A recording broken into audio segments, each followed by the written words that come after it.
Bonjour à tous, ravi de vous retrouver comme chaque week-end dans Smart Future, votre rendez-vous de l'innovation ou comment les entreprises réinventent notre quotidien. Au sommaire de cette émission, l'intelligence artificielle, une opportunité pour le tourisme. Après l'industrie ou encore l'agriculture, pas surprenant que le secteur touristique entame lui aussi sa révolution technologique. Que va apporter l'IA aux acteurs du marché, mais aussi et surtout à l'expérience client? Réponse en début d'émission.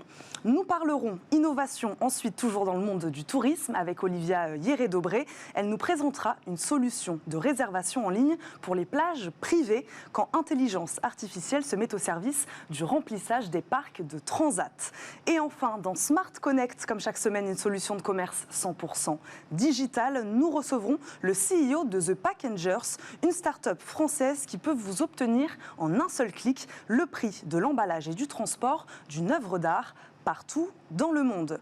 Mais tout de suite, on parle d'IA et de tourisme sur Bismart.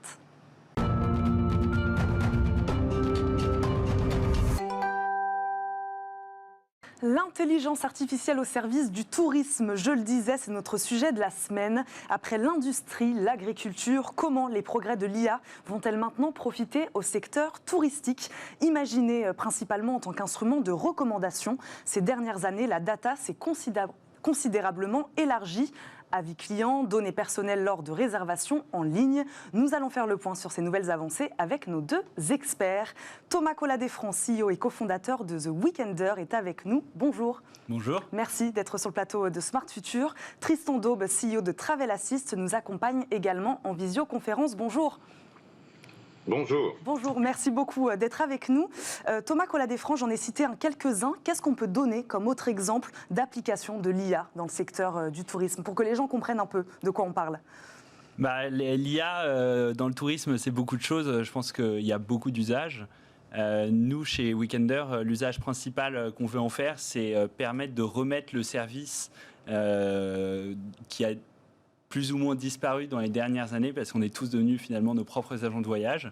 Et donc on pense que l'IA va nous permettre de diminuer le coût du service qui à l'époque était fait par l'humain pour réintroduire une part de service plus importante dans le voyage. Tristan Daube, Thomas Collat-Desfrancs en parlait là, cette année un peu particulière. De quelle manière, selon vous, la pandémie a accéléré la transition dans le monde du tourisme? C'est une très bonne question. Il y a plusieurs phénomènes. Le marché du tourisme était déjà dans une situation de reconstruction, mais on voit bien que l'expérience client est un sujet fondateur. Et donc, effectivement, la technologie et les nouveaux services vont véritablement arriver comme une déferlante dans les années à venir. On peut parler de redéfinition du modèle touristique, selon vous, Tristan Daube, véritablement? Il y a en tout cas une prise de conscience sur l'expérience client pendant le voyage, c'est une réalité. Et puis, il y a aussi une prise de conscience que la proposition d'achat qui est faite sur Internet doit aussi être mise dans un accompagnement de tourisme responsable. Et c'est une réalité. On l'a bien vu pendant un certain nombre de temps, quand on entend parler à Venise, par exemple, que l'eau devient de plus en plus claire, puisqu'il y a moins de bateaux. Et donc voilà, il y a un sujet de fond, une lame de fond qui commence à rentrer en prise de conscience et de l'ensemble du marché et on l'espère des consommateurs.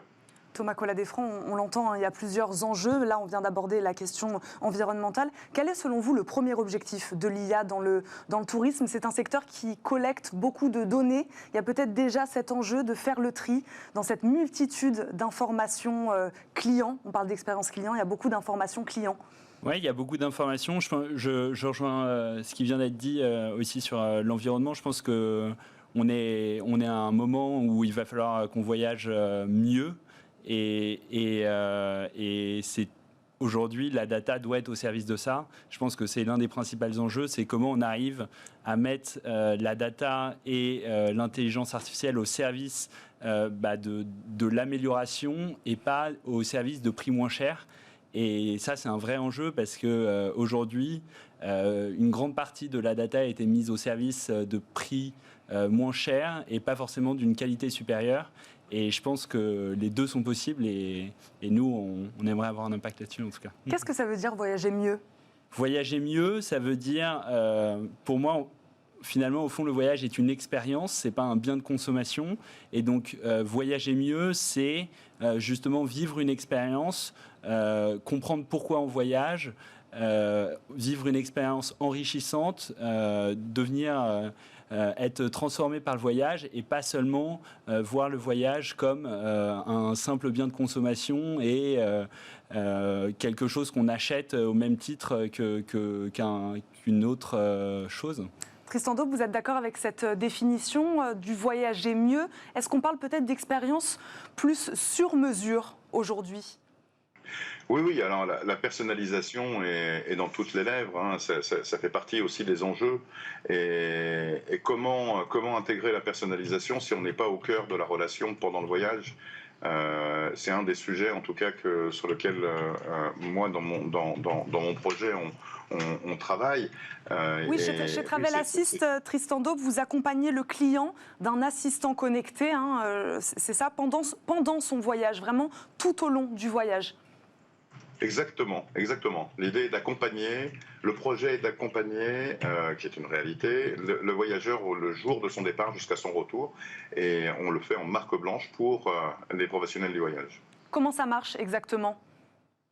Eh bien, le jour du voyage, ils ont, par le biais d'une application de messagerie conventionnelle ou par le biais d'une application de messagerie qu'on met à disposition des professionnels à leur marque, nous rentrons en relation pour leur souhaiter un bon voyage, savoir s'ils sont bien arrivés, si tout s'est bien passé, et puis après 24 heures sur 24, où ils se trouvent dans le monde entier, on échange avec eux et on rentre vraiment dans la bienveillance plutôt que dans une logique de business. Et donc on apporte un service qui est aujourd'hui dans toutes les lèvres, hein, qui est un service de bienveillance et d'accompagnement qui peut aller d'accompagnement des petits soucis du quotidien comme d'accompagnement de personnalisation. Quelqu'un qui aime le jazz est peut-être content de savoir qu'à Porto, il y a un festival le jour où il va se déplacer, etc., comme il peut avoir un certain nombre de demandes au quotidien ou réorganiser sa journée s'il y a un problème de météo alors qu'il pensait pouvoir faire une promenade en montagne. Voilà, c'est d'avoir quelqu'un de bienveillant. Et alors, quand on parle de technologie et d'IA, notre volonté, en tout cas notre objectif, est d'avoir une interaction humaine.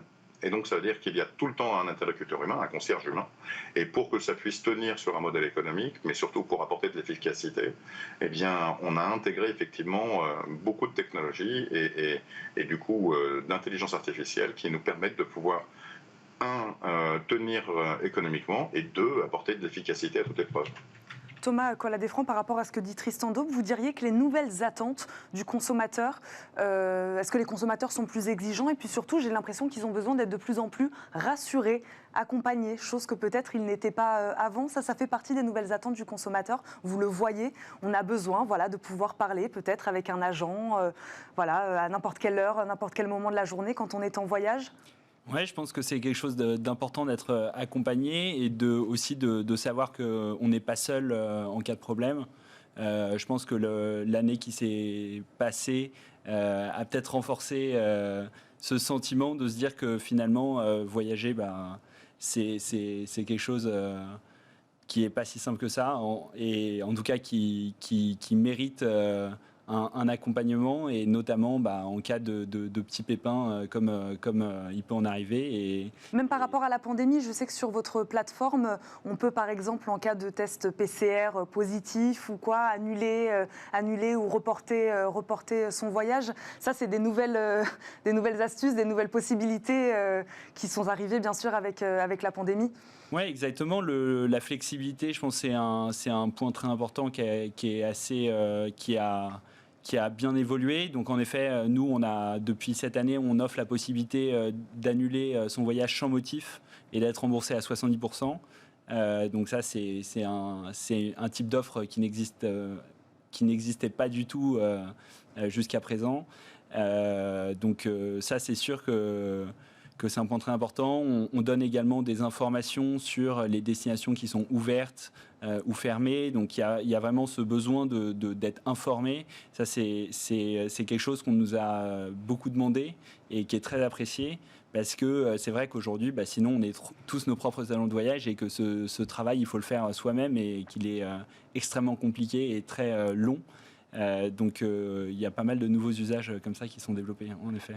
Tristan Daube, vous disiez tout à l'heure que l'intelligence artificielle, pas remplaçait, mais en tout cas prenait la place d'un humain, d'un service qui manquait ces dernières années dans le secteur du tourisme, alors qu'on peut faire le reproche inverse. On pourrait dire que l'IA va remplacer justement l'humain. Vous dites qu'il va le remplacer, mais que c'est pas grave en fait, que de toute façon, il y avait un manque de quelque chose dans ce secteur.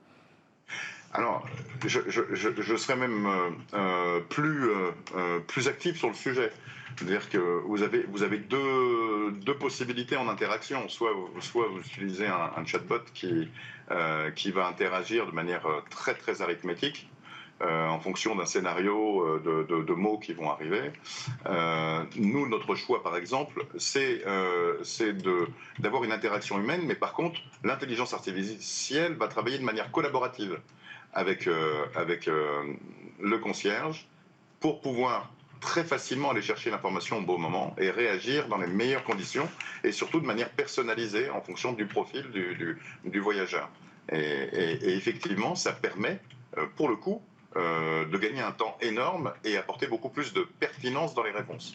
Thomas Collat-Desfrancs, vous êtes d'accord avec ça? L'IA ne va pas remplacer l'humain, ils vont juste se combiner pour former quelque chose de plus efficient. Complètement d'accord, je pense que c'est un point extrêmement important. L'IA ne va pas remplacer l'humain, l'IA doit travailler avec l'humain et justement rendre possible des choses qui étaient compliquées avec seulement de l'humain. Et ce qu'on dit souvent, nous aussi, c'est remettre l'humain au bon endroit. Donc ça, c'est vraiment un point très important. Par exemple, aujourd'hui, il y a beaucoup d'entreprises qui utilisent l'humain pour démarcher des offres. Aujourd'hui, je pense que la data nous a permis d'automatiser tout ça. Et par contre, là où l'humain a totalement disparu, c'est justement sur cette partie de service qui est extrêmement importante et qui aujourd'hui ne peut pas être remplacée. Est-ce qu'en cas de problème, on a envie d'être assisté par un chatbot ou d'avoir quelqu'un derrière qui peut résoudre notre problème? C'est pas la même expérience. Et je pense que là, la valeur ajoutée de l'humain est énorme par rapport au fait de faire de temps en temps du travail de l'ombre qui, lui, peut être automatisé. Donc, en fait, l'idée, c'est pour moi de remettre l'humain à sa juste place, une place qui est belle et qui rend le voyage, qui fait du voyage une expérience bien plus satisfaisante que si tout était automatisé. Surtout dans un secteur comme le tourisme, qui est quand même un secteur d'accueil, le sens du relationnel est quand même très très important.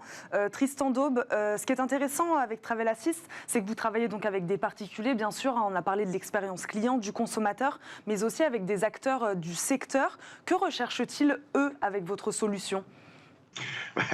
Je ne vais pas paraphraser Thomas, on en reparlera en dehors de l'émission, mais effectivement c'est une remise en question. Vous évoquiez qu'on a lancé notre aventure au tout début de la pandémie et ça veut dire qu'on y travaillait depuis très très longtemps et à notre lancement commercial on était plutôt considéré comme une cerise sur le gâteau en quelque sorte, comme un avantage concurrentiel.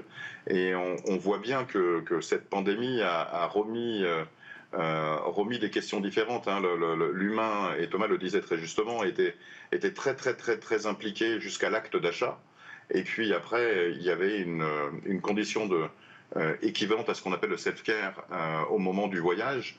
Et donc c'est aussi un acte de différenciation, d'apporter une relation, de continuer l'expertise avant l'acte d'achat, en apportant une présence qui doit rester discrète, mais qui doit être là au moment où on en a véritablement besoin.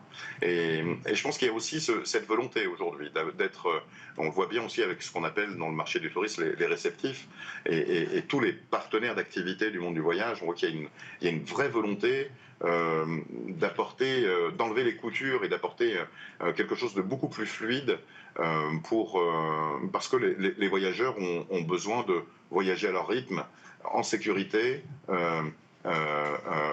perdre leur rythme habituel qu'ils ont dans leur quotidien, justement pour lâcher du lest et vivre une expérience qui leur change de l'ordinaire. Tristan Daube, il y a quand même un aspect, donc un enjeu concurrentiel. C'est à celui qui accompagnera le mieux le consommateur. Bien sûr, bien sûr. Vous avez tout à fait raison.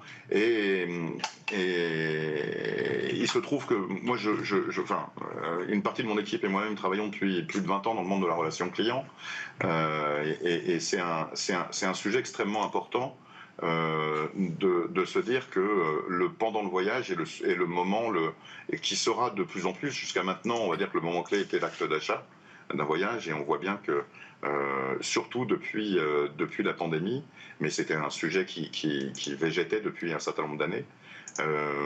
Pendant le voyage est un élément qui nous permet de pouvoir identifier des sources de valeur qui sont la connaissance client, qui permet de pouvoir identifier de la valorisation aussi par la fidélisation, par l'attention, par l'écoute, par la bienveillance. Et tous les outils, les services qui vont permettre effectivement de donner de pouvoir mettre en exergue cette valorisation vont prédominer et vont permettre de pouvoir, je dirais, changer aussi le modèle qui existe aujourd'hui, qui est un modèle où le voyageur monte entièrement son voyage tout seul. Parce que, effectivement, il faudra qu'il puisse prendre conscience qu'il sera peut-être esseulé pendant son voyage. Thomas Collat-Desfrands, il nous reste quelques secondes. J'avais quand même envie juste de vous poser cette question. Est-ce que tous les acteurs du tourisme seront capables de passer le cap de l'intelligence artificielle? Est-ce que c'est une technologie qui coûte cher? Ou est-ce que ces nouvelles technologies dans le monde du tourisme, est-ce que tout le monde sera capable de passer ce cap-là?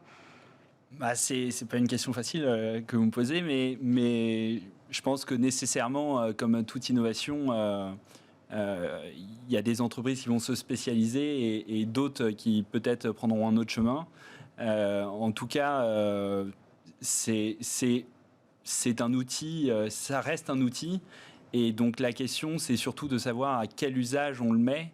Et je pense que chacun peut accéder à cet outil s'il en a le besoin. Et la question, c'est de savoir à quel usage.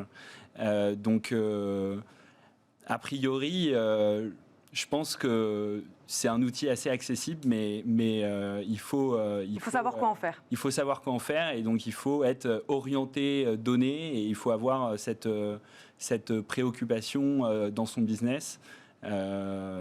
Mais ce n'est pas quelque chose qui est réservé à juste quelques nouveaux venus dans le marché. Merci beaucoup à tous les deux d'avoir été avec nous aujourd'hui, de nous avoir éclairés sur ce tourisme 4.0. Je vous remercie. On continue à parler innovation dans le secteur du tourisme avec Olivia Hierret-Dobré. C'est Horizon 2040.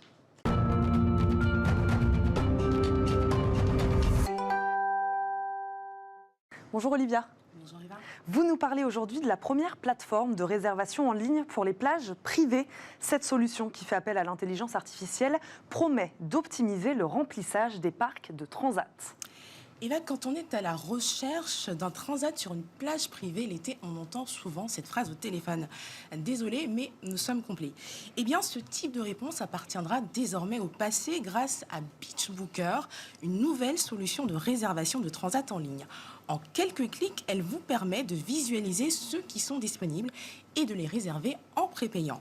Vous pouvez aussi demander des services supplémentaires comme un parasol ou des serviettes, sans oublier le petit cocktail indispensable pour se prélasser au soleil. En effet, le site propose de commander en amont ces boissons pour éviter une attente trop longue lors de votre arrivée. Je m'y vois déjà, Olivia. Et comment cette solution entend optimiser le remplissage des parcs de transat des plages privées?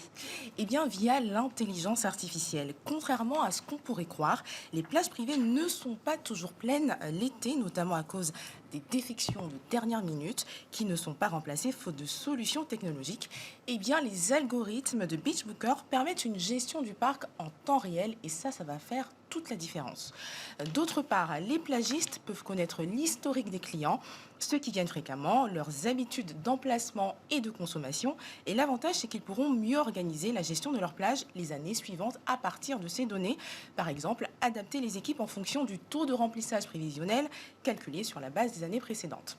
Et cet outil, Olivia, est également un autre intérêt pour les professionnels.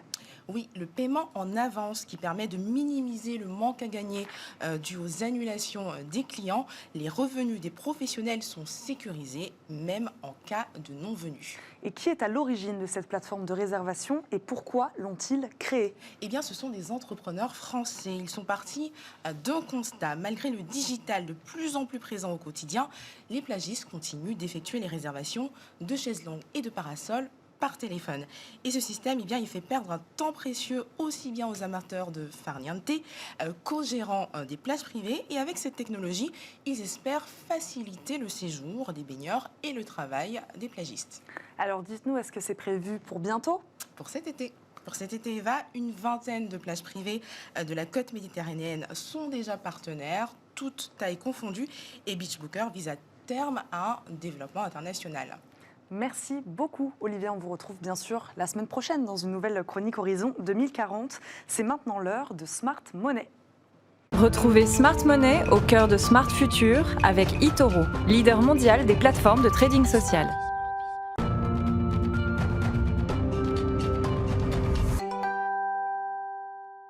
Smart Money, comme chaque semaine, on décortique avec nos experts les placements d'avenir. Il y a quelques semaines, David Derry, analyste des marchés chez eToro, nous parlait d'un secteur en pleine expansion, celui des drones. Aujourd'hui, on parle d'un secteur qui a de beaux jours devant lui, celui des drones. David Derry, analyste de marché chez eToro France, est avec nous. Bonjour David. Bonjour. Parlez-nous de ces drones. Aujourd'hui, les drones, c'est un thème qui prend de plus en plus d'importance. On le voit que c'est présent dans plus en plus de domaines. Par exemple, on peut penser à l'agriculture, au cinéma, au domaine militaire aussi, dans lequel c'est présent. Et depuis peu, on voit que les drones commencent à être utilisés de plus en plus à des fins d'usage commercial. Par exemple, on a des sociétés comme Uber, comme Amazon ou comme Domino's qui ont récemment commencé à s'intéresser à cette technologie pour livrer notamment leurs clients.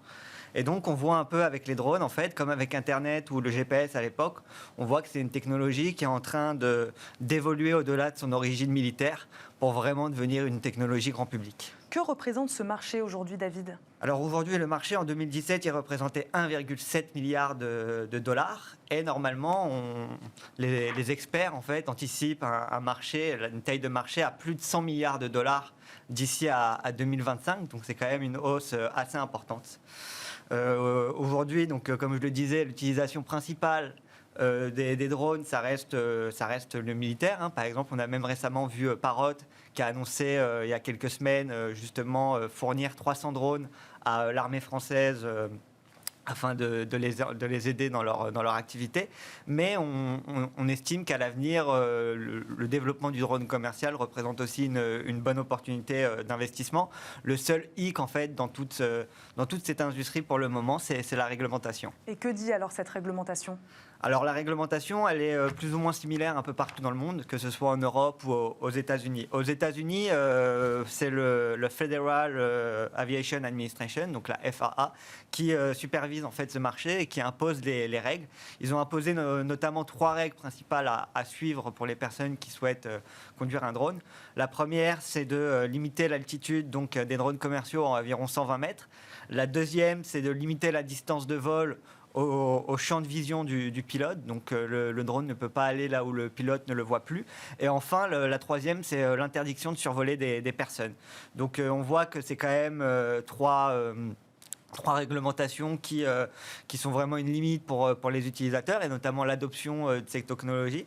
Et donc on a beaucoup de grands acteurs qui ont commencé à faire pression pour justement essayer d'évoluer vers une réglementation plus souple. Qui investit aujourd'hui principalement dans ce marché des drones ? Qui sont les principaux acteurs ? Alors, pour les personnes qui souhaitent investir dans les drones, il existe en fait différentes possibilités pour le faire.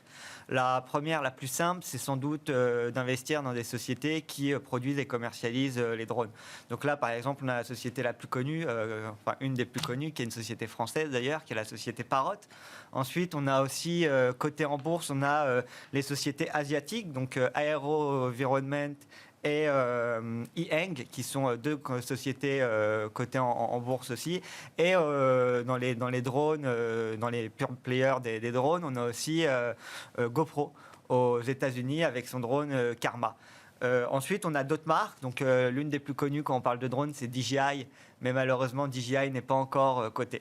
Et ensuite, il y a d'autres moyens pour investir. Donc, comme on le disait, il y a les géants technologiques qui commencent à s'y intéresser, donc Google, Apple ou autres. Donc, les personnes qui détiennent en général des actions de ces sociétés-là auront normalement seront exposés à cette thématique, à la thématique des drones, notamment les drones de livraison.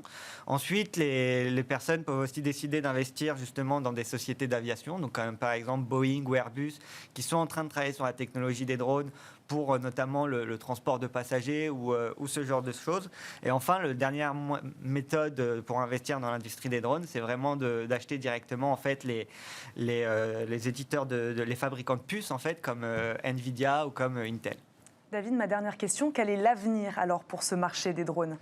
Comme on l'a vu, c'est un avenir quand même assez radieux. Il y a encore de belles possibilités de croissance et il y a encore beaucoup de choses à se faire. Pour le moment, on ne se fait pas encore livrer nos pizzas par drone ou même nos colis Amazon en France. Ce n'est pas possible de se les faire livrer par drone. Mais en tout cas, ça devrait vraiment devenir une réalité d'ici les prochaines années. Et on commence à voir ce genre d'initiative commencer de plus en plus dans le monde. Merci beaucoup David Derry. Je ne sais pas si j'ai envie d'avoir ma pizza livrée en drone, moi. J'en suis pas sûre encore. Je vous dis à la semaine prochaine dans Smart Future. On passe tout de suite à notre rubrique Smart Connect. Retrouvez Smart Connect au cœur de Smart Future en partenariat avec Cdiscount.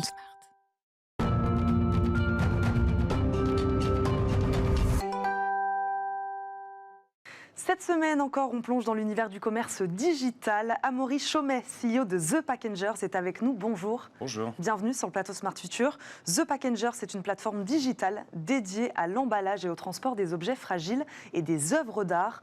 En un clic, on peut obtenir le prix de l'emballage et du transport d'un objet. Comment ça marche ? Alors, vous venez de le dire, en un clic, en fait, à côté d'un objet sur une plateforme qui vend un objet qui est par définition non emballé, un objet d'art, un objet vintage. Jusqu'à maintenant, il n'y avait pas de proposition de transport, puisqu'il fallait calculer l'emballage et ensuite le transport. Donc on a monté un algorithme qui permet justement de définir cette transformation et ensuite de calculer un prix de transport à destination du monde entier. Voilà. Donc partout dans le monde, c'est ce que vous dites. On livre partout dans le monde. Votre technologie, votre algorithme, Amaury Chaumet, il est breveté, je crois. Alors, on a déposé un brevet.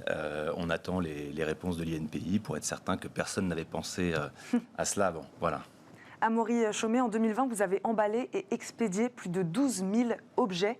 Comment une jeune start-up française comme celle-ci en est arrivée là ? Alors, c'est vrai que la France, c'est un vivier d'objets vintage, puisqu'il y a énormément de commissaires-priseurs, de maisons de vente aux enchères. Qu'est-ce que vous appelez objet vintage ? Parce que œuvre d'art, on comprend, objet vintage. C'est finalement un objet qui a déjà eu une vie. Ça peut être une bouteille de vin ancienne, ça peut être une pièce de monnaie, tout objet de collection, du mobilier, des sculptures, des tableaux, etc. etc. Ça peut être également des sacs, des vêtements. Voilà. Des objets qui ont déjà eu une vie et donc qui n'ont pas un emballage, comme ça peut être fait pour un objet neuf qui est emballé de manière industrielle. Voilà. Et donc il y avait un vrai besoin alors, sur ce secteur-là, d'où les 12 000 objets emballés et expédiés en 2020. Imaginez, vous êtes à Los Angeles, vous repérez sur une plateforme un objet, un lustre magnifique que vous voulez installer chez vous. Eh bien, vous pouviez acheter le lustre, mais vous n'aviez aucune idée de combien ça coûte pour le ramener chez vous à Los Angeles. Voilà. Donc maintenant, à côté du lustre, vous avez le prix d'expédition. Donc ça renforce votre possibilité d'acheter immédiatement. Pourquoi autant de succès aussi ? Peut-être une autre raison ? Est-ce qu'on peut dire qu'il y a une explosion des ventes en ligne sur le marché de l'art également ? Alors, c'est certain que l'année dernière, avec la crise, les volumes ont considérablement augmenté et surtout, nos clients, je dirais nos prescripteurs, les clients B, puisqu'on fait du B2B2C, nos clients B ont pris la décision d'accélérer leur transformation digitale. Donc, ça nous a accéléré considérablement. Oui, c'est ça. Vous êtes tous les deux... presque... Alors nous, on avait monté cette offre 2 ans avant, quasiment. On avait fait une première année de test en 2019 et 2020 a été une année vraiment voilà, on a prouvé notre concept et la faisabilité. Chez The Packengers, vous possédez vos propres camions, entrepôts, ateliers d'emballage, c'est ça ? Oui, on met une grande attention à réaliser nous-mêmes la partie la plus délicate, qui est la partie de l'enlèvement de l'objet qui n'est pas encore emballé, et ensuite de l'emballage. Et ensuite, on l'expédie au service, à travers les services de transport classiques. Voilà. Vous avez récemment signé un acteur majeur du secteur du marché de l'art, l'hôtel Drouot. Comment avez-vous réussi ce hold-up, si je peux l'appeler comme ça? C'est pas un hold-up. Je crois qu'on sait, voilà, c'était naturel puisque nous-mêmes nous étions transporteurs au sein de l'hôtel Drouot. Et la plateforme Drouot Digital avait besoin de proposer une offre de transport pour accélérer ses ventes. Donc ça s'est fait comme ça. Il faut dire qu'on a au-delà de Drouot Digital, on travaille avec quasiment la totalité des commissaires-priseurs en France. On se développe très fortement en Angleterre. On est en train de signer des plateformes e-commerce aux États-Unis puisqu'on a ouvert à New York et à Los Angeles. Donc voilà, tout ça va très vite. Il y avait un véritable besoin et on est en train de le combler par cette innovation. Voilà. Donc vos projets de développement, c'est donc l'expansion à l'international aujourd'hui? Ce sont vos objectifs? Absolument, et nos clients nous tractent à l'international puisque c'est du digital, donc il faut être partout. Voilà. Évidemment, et sur des œuvres d'art et des objets vintage, comme vous dites, il peut y en avoir à Los Angeles, il peut y en avoir à Pékin, il peut y en avoir partout. Il faut travailler avec tout le monde. Voilà. Merci beaucoup Amaury Chaumet d'avoir été avec nous. Je le rappelle, vous êtes CEO de The Packagers. Merci. Merci. C'est déjà la fin de cette première partie d'émission. On marque une courte pause, promis. On se retrouve tout de suite avec un débat passionnant autour des villes intelligentes. À tout de suite.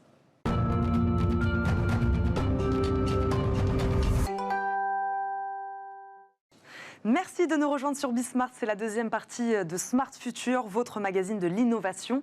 30 minutes ensemble pour décrypter les pratiques de demain. Quand ville intelligente rime avec développement durable, c'est le thème de notre rubrique Smart City. Comment mettre les nouvelles technologies au service non seulement de la qualité de vie des habitants des métropoles, mais aussi au service de l'environnement? C'est la question que nous poserons à nos 3 experts dans quelques instants. Et dans Smart Move, nous recevrons Raphaël David, CEO et cofondateur d'Alcali.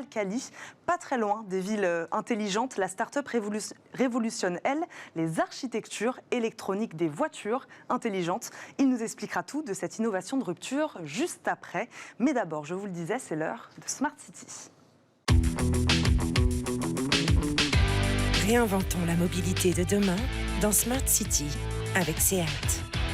En 2050, les villes abriteront 6 milliards de personnes, soit près de 70% de la population mondiale. Une bonne raison de repenser nos usages, le confort, la sécurité ou l'efficience énergétique au cœur des enjeux de ces villes de demain. Sans oublier bien sûr la question environnementale. Ville intelligente signifie-t-elle ville durable? Comment vraiment concilier les deux?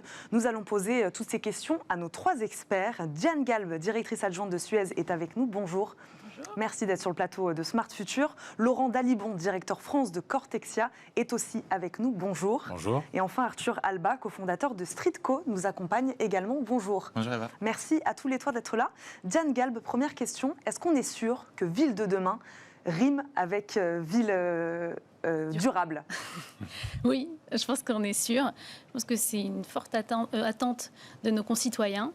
Je pense que les événements récents, la crise sanitaire d'une part, mais aussi la crise climatique, montrent que la ville de demain se pense ville ressources, ville environnementale, promouvant la biodiversité et toutes les formes de dépollution également. Ça, je pense qu'on aura peut-être l'occasion d'en reparler sur l'air, mais également sur d'autres sujets. À vous entendre, les enjeux sont donc nombreux. Gestion des déchets, gestion des ressources, mobilité. Je pense qu'on va essayer en tout cas d'aborder ensemble pendant ces quelques minutes le plus d'éléments possibles. Améliorer la qualité de vie des habitants sans impacter l'environnement. Il est là le défi, Laurent Dalibon. Oui, alors au travers par exemple de la solution qu'on propose chez Cortexia en fait, qui applique en fait la technologie de l'intelligence artificielle à la propreté des villes. Donc l'idée en fait c'est de mettre en fait une brique techno qui est peut-être que 20% de l'histoire au service en fait de l'habitant en fait. Pour moi en fait, si on parle souvent de la smart city, je trouve que ça veut pas dire grand chose en fait. Finalement, qu'est-ce que c'est que bien vivre dans une ville? Qu'est-ce que c'est que le bien-être? Comment on facilite la vie des gens? Il y a eu pas mal d'expériences ces dernières années, notamment en Asie, où on a construit des villes from scratch avec des capteurs dans tous les coins, etc. C'est des modèles qui ne marchent pas, en fait. La technologie froide et cybernétique, elle ne marche pas. En revanche, quand vous apportez finalement une amélioration du service, votre quotidien, c'est quand vous sortez dans la rue de chez vous, est-ce que c'est propre? Est-ce que c'est sale? Est-ce que ça donne de l'attractivité? Voilà, c'est effectivement aussi l'énergie, la qualité de l'air, la facilité de déplacement, etc. La ville... Il ne faut pas être à la course du tout connecté, c'est pas l'objectif. Et puis, encore une fois, la digitalisation du monde, c'est 20% de technologie, 80% de culture, et après 100% de leadership. Il faut aussi que les décideurs, les villes, etc., aient envie de conduire ces changements. La propreté, par exemple, c'est typiquement un parent pauvre. C'est le deuxième sujet, en fait, que citent les Français au moment des élections municipales. Et pour autant, c'est un sujet qui a été finalement assez peu adressé en matière d'intelligence, de matière grise, etc. Aujourd'hui, ça change parce qu'en fait, notamment la loi AGEC donc c'est une loi qui avait été votée l'année dernière, fin février 2020, si ma mémoire est bonne, qui prévoit notamment, par exemple, un certain nombre d'aides pour les collectivités. On renforce des mesures de coercition pour des amendes plus importantes, etc., par rapport aux dépôts sauvages. Donc, il y a un certain nombre de faisceaux qui vont converger, en fait, et qui vont faire qu'effectivement, la gestion de ces déchets dans des villes qui vont être de plus en plus grandes va devenir important. Ouais. Mais quand on parle de technologie, qu'apporte véritablement l'intelligence artificielle à la propreté des villes, à votre solution? Alors, en fait, nous, la solution, c'est que ça permet en fait de monitorer en temps réel en fait la propreté des villes. Donc, on équipe en fait des véhicules. Alors, ça peut être des bus, des vélos, des balayeuses, avec des caméras et des calculateurs. On vient screener les trottoirs. On sait reconnaître à peu près 50 types de déchets. On processe tout ça dans les calculateurs. C'est du edge computing. On ne remonte en fait que de l'information qui a déjà été digérée, ce qui évite en fait de produire aussi un impact sur l'environnement. Et puis on vient digérer tout ça dans des dashboards, des outils de pilotage qui permettent aux villes en fait à la fois de maîtriser et d'optimiser leurs moyens. Et quand on maîtrise et on optimise les moyens, ça veut dire qu'on optimise aussi les ressources. Par exemple, pour donner un ordre d'idée, la propreté des villes, si elle est mal faite, ça veut dire de l'eau, ça veut dire du gasoil, ça veut dire des brosses, ça veut dire du plastique, ça veut dire des déchets qui vont in fine partir dans la nature. On sait que, par exemple, il y a une expérience qui avait été menée à Genève qui montrait que 7,5% des mégots au sol finissent en fait dans les eaux de rivière, etc. Donc en fait, ça a un vrai impact là sur l'environnement au sens large. Arthur Alba, il faut tout repenser, la mobilité, la gestion des ressources. C'est beaucoup de choses à repenser pour cette ville de demain. Ouais, j'en parlais, il y a l'explosion des sujets masse, mobility as a service, des agrégateurs de solutions. Il y a des lois très récentes, la loi d'orientation des mobilités, qui sont, moi je trouve, un vrai pas en avant sur la mobilité. Mais ce que je veux dire, c'est que oui, il faut tout repenser parce que c'est tout nouveau. Voilà, c'est même à la limite le GPS, c'est une solution qui a 15-20 ans, donc ça reste quand même assez récent. Et nous, on pense du coup que la ville, notre créneau, c'est qu'elle soit inclusive. Et justement, aujourd'hui, des solutions de mobilité, je pense que tous les 6 mois, tous les ans, il y en a des nouvelles. On l'a vu avec les vélos en libre-service, maintenant les trottinettes en libre-service. Les scooters en libre-service. Évidemment, ces solutions, et donc qui s'intègrent dans des GPS qu'on utilise tous, comme Citymapper, Google Maps, qui, eux, doivent repenser leur application pour pouvoir offrir plus de systèmes, plus de solutions aux habitants. Vous, c'est un GPS piéton ouais. Que vous proposez. Expliquez-nous votre solution. Tout à fait. Donc, Streetco, c'est un GPS piéton qui va prendre en compte la mobilité de l'utilisateur pour lui proposer un itinéraire sans obstacle. Donc que la personne ait une valise, une poussette, soit handicapée, on va lui permettre d'éviter des obstacles permanents comme un escalier ou des obstacles temporaires comme une zone de travaux. Et on pense que c'est essentiel en fait qu'il y ait des solutions comme Streetco parce que justement, j'en ai parlé, il y a beaucoup de solutions de mobilité qui émergent aujourd'hui, des vélos, des trottinettes, des nouveaux bus, des nouveaux tramways. Mais il ne faut pas oublier que la base de la mobilité, c'est la mobilité piétonne. Et en fait, quand c'est multimodal, bah oui, entre une trottinette et un Uber, souvent il y a quand même 100 mètres, 150 mètres ou 200 mètres entre un tram et un RER. Il va y avoir aussi 200 mètres. Et donc en fait, nous, on veut que tout le monde puisse avoir cette possibilité de choisir ces nouveaux modes de mobilité. Donc voilà, c'est la mobilité inclusive, multimodale et moderne avec toutes ces nouvelles solutions. Donc la ville de demain, on l'imagine quand même un peu piétonne. Complètement. Il y a un enjeu écologique évidemment, il y a un enjeu de pollution. C'est beaucoup plus agréable d'être dans une rue où il n'y a pas 3 voies et des voitures qui passent en permanence. Ça crée de la saleté, ça crée du bruit, ça crée de la pollution, c'est de la nuisance. Et on voit que justement, il y a de l'innovation et des solutions aujourd'hui qui permettent aux gens d'avoir une alternative à la voiture. Moi, je suis parisien depuis que je suis petit. Je déconseille à tout le monde. Parfois, ils n'ont pas le choix, mais la voiture à Paris, c'est un enfer. Je veux dire, c'est très compliqué. Aujourd'hui, il y a d'autres solutions, malgré tout ce qu'on peut dire, comme le métro, le tram et le bus, qui fonctionnent très bien. Et il y a en plus des solutions complémentaires, donc avec les vélos et les trottinettes en libre service. Moi, j'adore parfois pouvoir prendre un trajet en métro et terminer avec la trottinette. On se prend un peu pour un agent secret en se disant, hop, là, on sort du métro, on prend une trottinette pour se rendre à son rendez-vous. Pareil, il y a un problème sur le métro, on descend, on est capable de prendre une trottinette ou un Uber en quelques secondes. C'est des solutions incroyables. Et moi, je pense aussi que la voiture dans les centres-villes, ça doit disparaître progressivement. Diane Galbe, on l'entend, je fais réagir Diane Galbe là-dessus, on entend les solutions sont là, hein. Elles sont nombreuses, elles sont là. Un des enjeux, peut-être un des défis, ça va être de conjuguer tout ça, tous ces acteurs, toutes ces petites start-up, ces grands acteurs. Vous êtes on peut dire un grand acteur, Suez. Voilà, ça va être de combiner tout ça. Ça va être ça l'enjeu aussi. Je pense qu'effectivement, il y a beaucoup de solutions qui existent. Maintenant, comment est-ce qu'on les intègre ? Comment est-ce qu'on fait qu'il y a aussi une facilité d'usage pour le citoyen, mais aussi pour les dirigeants des villes. Donc, nous, on travaille avec les services des collectivités et en fonction, parce que chaque ville a ses propres défis, donc il faut savoir s'adapter. Aujourd'hui, nous, on est le seul groupe qui travaille sur les 2 Smart Cities françaises avec nos partenaires, c'est-à-dire Dijon et Angers.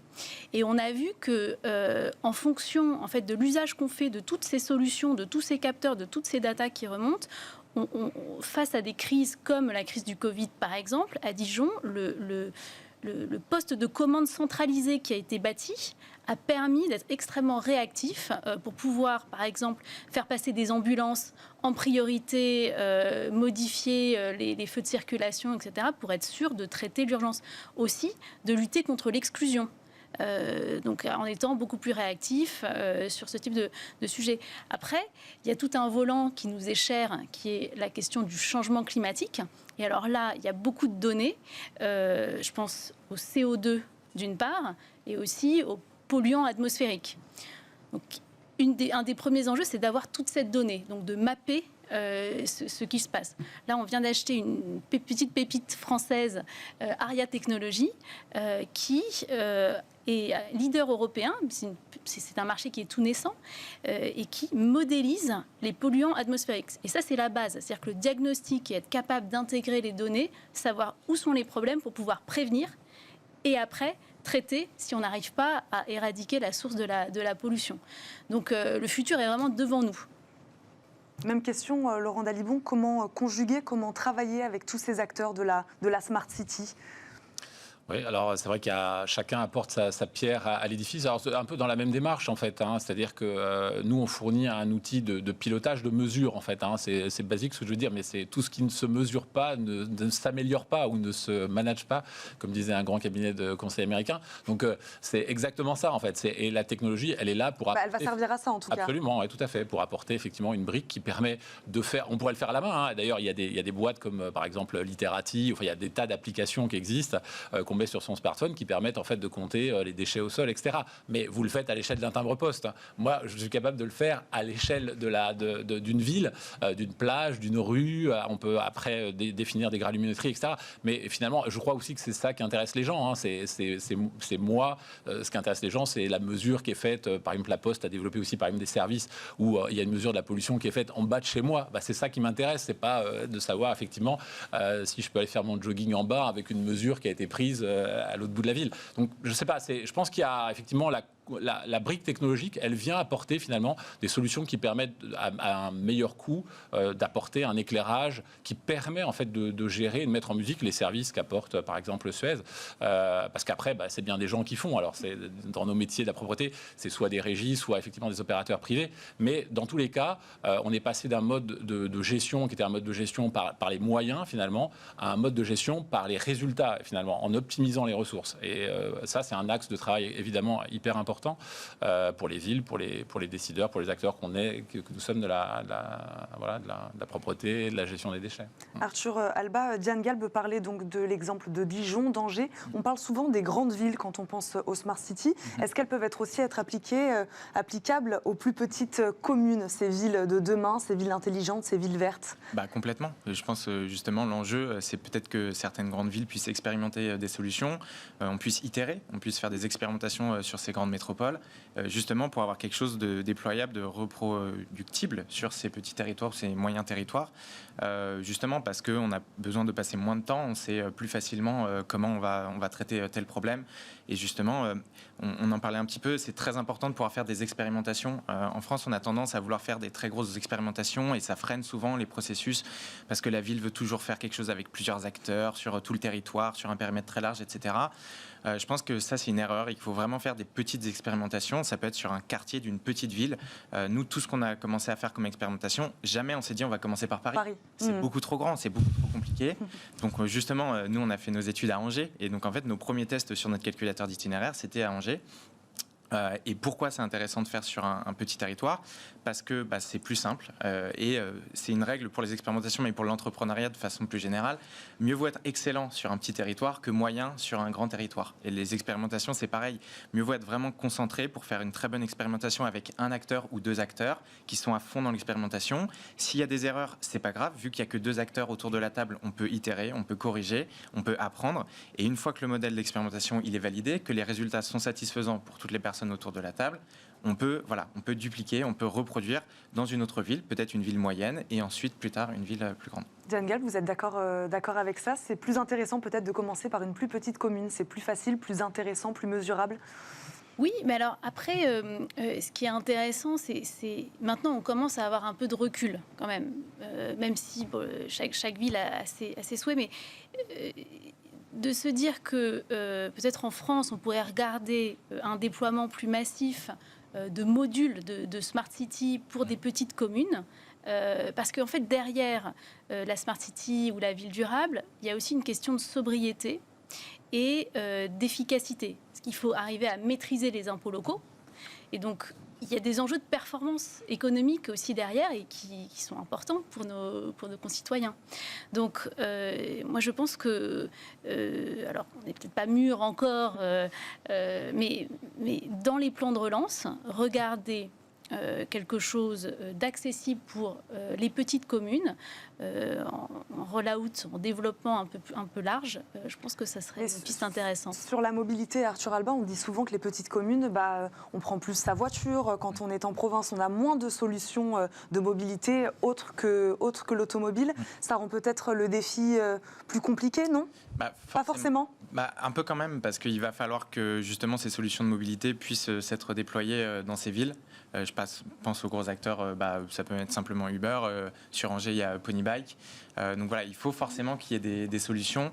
Et je pense que c'est là peut-être que le gouvernement peut aider les petites villes ou les moyennes communes à s'équiper de ce genre de solutions ou à simplifier les démarches pour qu'elles aient envie d'expérimenter ce genre de solutions. Je parlais récemment avec Dot, qui sont aussi des trottinettes en libre service. Voilà, il me disait en France, c'est très compliqué. C'est très compliqué de travailler avec des villes. En Belgique, par exemple, c'est beaucoup plus simple. Je pense que malheureusement, on le sait tous, on a une certaine lourdeur administrative et aussi cette tendance à vouloir faire des expérimentations assez complexes qui freinent vraiment le déploiement de ces solutions. Et du coup, moi, j'en suis pas un, mais les personnes que j'ai rencontrées, les dirigeants de ces entreprises m'ont dit qu'ils avaient du mal à déployer ces solutions dans les petites et moyennes villes. Donc là, je pense qu'il y a aussi quelque chose à faire. Voilà, peut-être développer un package, je sais pas, des aides, du conseil, rassurer ces villes en leur disant, voilà, faites une expérimentation. Si ça se passe mal, on sera là pour vous aider, vous inquiétez pas. Voilà, on sait de quoi il s'agit et on va pouvoir vous aider à déployer cette solution de mobilité. Justement pour que derrière, nous, notre calculateur d'itinéraire ou d'autres calculateurs d'itinéraire puissent proposer des solutions plus complètes, parce que c'est vrai que nous, dans certaines villes, on ne va pas être capable de... Voilà, on va dire, là, il y a beaucoup d'obstacles et on n'est pas forcément capable de proposer une solution alternative. Laurent Dalibon, vous, sur cette question, comment les collectivités reçoivent votre technologie ou d'autres technologies aussi? Alors nous, on est le siège est en Suisse, en fait, donc Suisse, c'est le pays de la propreté. Donc, pour donner un ordre d'idée aussi, parce que pour rejoindre ce que Diane disait tout à l'heure sur l'aspect économique, qui est quand même un point fondamental, en fait. Amener une solution technologique pour amener une solution technologique, ça ne sert à rien, en fait. Ça n'a d'intérêt que si ça a un sens. Par exemple, Zurich, qui est la ville qui est considérée comme la plus propre en Suisse, qui est aussi la capitale économique de la Suisse. Ça veut dire les salaires les plus élevés de Suisse, qui sont déjà très élevés par rapport à ceux de la France. C'est considéré dans tous les classements internationaux comme la ville la plus propre. Et elle dépense entre 3 et 4 fois moins que n'importe quelle autre ville suisse pour arriver à cette performance. Tout ça pour dire que la propreté n'est pas forcément qu'une histoire de moyens, c'est pas la cavalerie où je sonne la trompette 2 ans avant les élections en mettant des balayeuses dans tous les coins, etc. En Suisse ou à Utrecht ou dans tous les sites où on a mené des expérimentations, où on a des systèmes en place, on arrive en moyenne à faire baisser en fait la facture de propreté de l'ordre de 10% par an. Alors ça a un impact économique qui permet de justifier le système. Par exemple à Bâle, par exemple c'est intéressant les Suisses. Par exemple, le service propreté de Bâle, par exemple, rend compte tous les mois du degré en fait de propreté, de la perception de la propreté, qui est gérée à travers un index, à toute la population. C'est-à-dire, en fait, tous les mois, je dis si j'ai été bon ou si j'ai pas été bon. Et eux, par exemple, ils ont un objectif de 0 carbone. Et pour financer en fait le basculement, par exemple, de leurs balayeuses vers des balayeuses électriques, ils l'ont financé en optimisant leurs moyens et en diminuant de 20% les quantités de balayeuses qu'ils avaient besoin. Donc, ça peut être aussi des outils comme ça, en fait, qui permettent en fait de converger effectivement vers un monde décarboné, plus sobre, etc. Comment les collectivités, pareil, je vous pose la même question, reçoivent ces technologies? Est-ce qu'elles ont les moyens financiers de les déployer? Est-ce qu'elles se disent, parce que comme disait Laurent Dalibon, en fait on fait des économies. Quand on parle d'économie d'énergie, on parle aussi d'économie au sens propre et financier du terme. Il y a plusieurs sujets. C'est que si on veut avoir des économies réelles au niveau d'une ville, il y a la question de la transversalité. Et donc il y a une dimension politique très forte sur l'impulsion d'une Smart City, parce que ça veut dire casser des silos au niveau de différents services.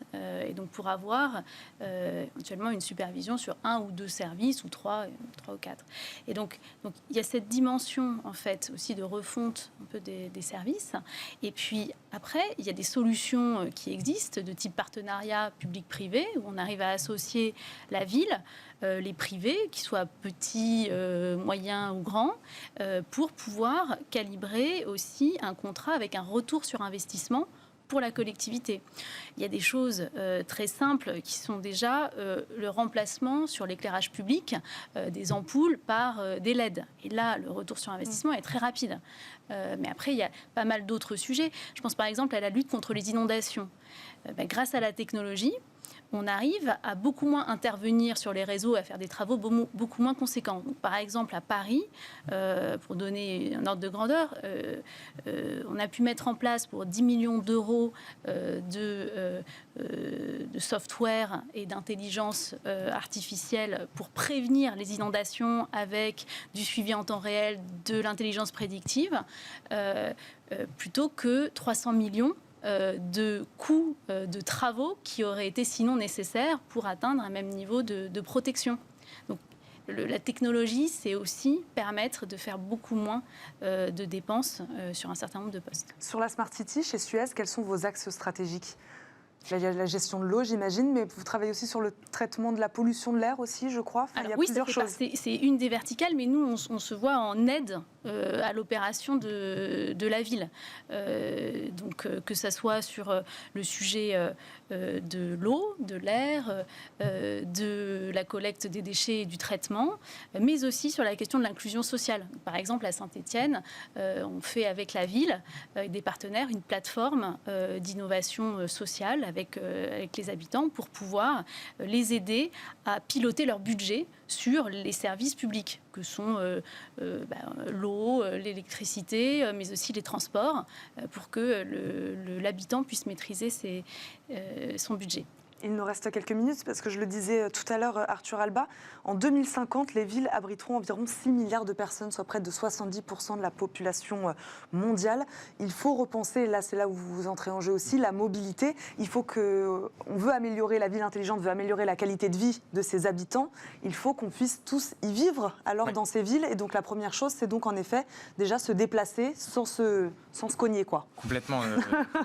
C'est un peu le paradoxe, c'est que justement les villes sont de plus en plus piétonnes, et moi je trouve que c'est une très bonne chose. Mais à côté de ça, il y a aussi beaucoup d'obstacles. Voilà, les vélos et les trottinettes en libre service, c'est génial, mais c'est aussi des nouveaux obstacles, notamment pour nos utilisateurs, pour les personnes encombrées, les personnes en situation de handicap. Et voilà, et donc on pense que oui, c'est un vrai enjeu que tout le monde puisse en fait sortir de chez soi. Pareil aussi sur les personnes à mobilité réduite, il y a un vrai enjeu d'isolement, de solitude, d'accès aux soins, d'accès au sport, d'accès à l'emploi. Et en fait, notre créneau, c'est d'abord la personne, faut qu'elle puisse en fait sortir de chez elle. c'est très bien d'avoir des solutions, d'avoir de la culture, d'avoir du sport, mais il faut déjà que la personne puisse sortir de chez elle sans que ça soit un parcours du combattant tous les jours. Et je pense que c'est l'enjeu pour les villes dans les années à venir. Mais on voit que l'innovation permet à la ville justement d'optimiser tous ces problèmes. C'est grâce à la technologie en fait qu'on va pouvoir accompagner les villes sur la propreté, sur l'accessibilité, sur la qualité de l'air, la qualité des déchets, enfin le recyclage. Et donc il faut que les villes fassent un petit peu plus confiance aussi à la technologie et peut-être facilitent les processus pour pouvoir expérimenter ces technologies et pour qu'on leur montre concrètement l'impact. En disant, Streetco, ça vous a permis d'optimiser ça. Là, vous avez 40% d'obstacles en moins. Là, vos personnes, elles passent par ici. Donc, ça serait bien de pouvoir rendre ce trottoir accessible.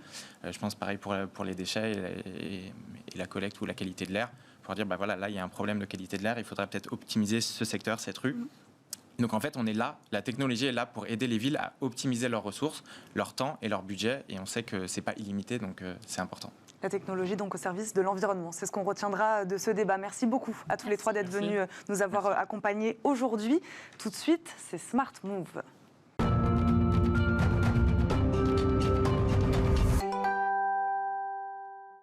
Dans Smart Move, aujourd'hui, Raphaël David, CEO et cofondateur d'Alcali, spécialiste des partages de données pour les véhicules intelligents, et notre invité. Bonjour. Bienvenue sur le plateau de Smart Future. Partage de données, mais pas que. Expliquez-nous exactement comment fonctionne votre solution. Alors, Alcali se positionne pour aider les industriels de l'industrie automobile, les constructeurs, les équipementiers, à prendre le virage de ce qu'on appelle le Software Defined Vehicle. Le principe, c'est qu'une voiture aujourd'hui, c'est une centaine de petits ordinateurs de bord, chacun dédié à une fonction dans le véhicule.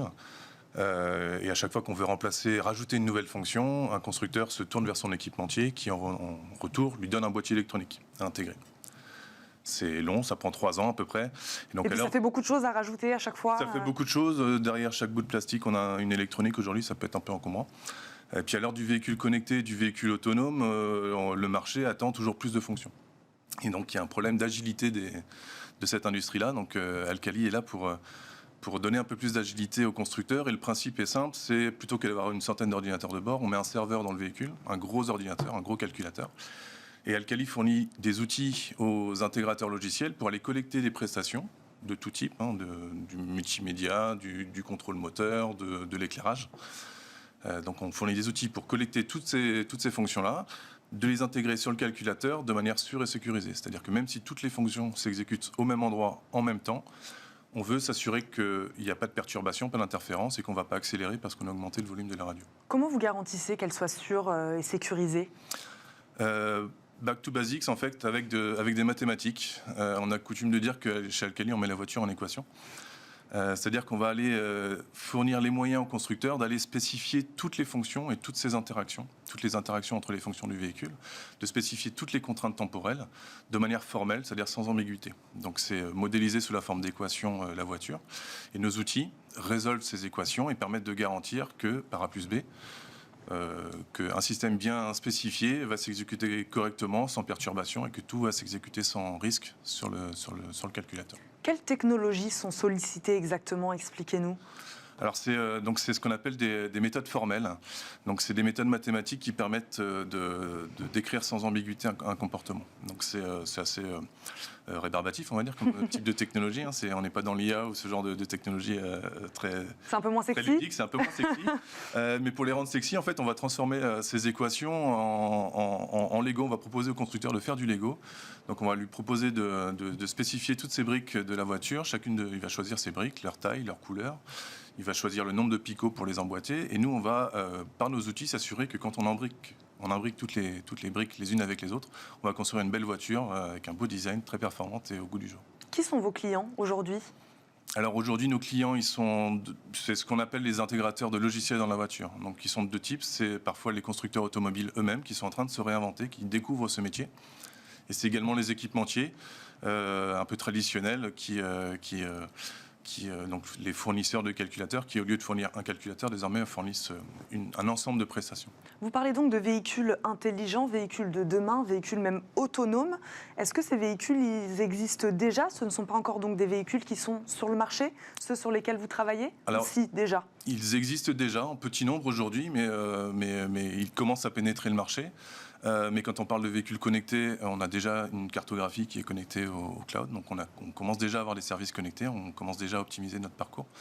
Donc en fait, la quantité de services connectés, la quantité de services de conduite autonome augmente. Mais déjà, nos voitures, elles sont capables de suivre une trajectoire, de garder la distance par rapport aux véhicules de devant. Donc en fait, ces services connectés et services autonomes sont en train de se déployer très, très largement et de plus en plus vite. De plus en plus vite. Quels sont vos projets pour les mois, les semaines à venir? Je sais que vous avez un gros partenaire donc qui est Renault, avec qui vous travaillez. Est-ce que vous en cherchez d'autres? Quels sont vos projets pour les mois et semaines à venir? Bien sûr, aujourd'hui, notre premier partenaire, c'est Renault. Il nous a accompagnés depuis la création de l'entreprise. On cherche bien sûr à se diversifier, à aller voir d'autres constructeurs, en particulier en Europe, au-delà des frontières. C'est ça, peut-être une expansion internationale En tout cas en Europe, la priorité pour nous, c'est effectivement de nous déployer en Europe. En particulier, il y a beaucoup de constructeurs en Allemagne et en Angleterre qui sont intéressants et des gros équipementiers. Sachant que de toute façon, c'est un marché qui est par nature très, très international. Une question que je me permets de vous poser, voilà, comme on parle d'international, comment se place la France sur ce type de technologie quand on entend véhicules autonomes, véhicules connectés? Est-ce qu'on est en avance sur ces technologies de pointe sur laquelle, par exemple, vous travaillez, vous? Je dirais qu'on est dans le peloton de tête. Il y a quelques acteurs qui ont pris les devants, mais souvent, ce sont les nouveaux acteurs. On peut parler de Tesla, auquel on pense forcément quand on parle d'acteurs autonomes. Mais Renault, par exemple, était un des premiers acteurs à aller vers les infrastructures de calcul centralisées, autonomes. Dès 2016, on a commencé à travailler avec Renault et le CEA. Donc les constructeurs allemands, les constructeurs premium allemands sont également dans ce peloton de tête. Mais donc la France y est aussi. La France y est. La France est pas est dans la course. Sera probablement pas les premiers acteurs, mais ils seront dans le haut du peloton. Merci beaucoup, Raphaël David, de nous avoir accompagnés. Merci beaucoup. C'est déjà la fin de cette émission. Merci à tous de nous avoir suivis. Je vous donne rendez-vous la semaine prochaine. Non, ce ne sera pas moi, ce sera Thomas Hugues, cette fois pour un nouveau numéro de Smart Future. En attendant, je vous souhaite un excellent week-end à tous sur Bismart. Ce programme vous a été présenté par SEAT.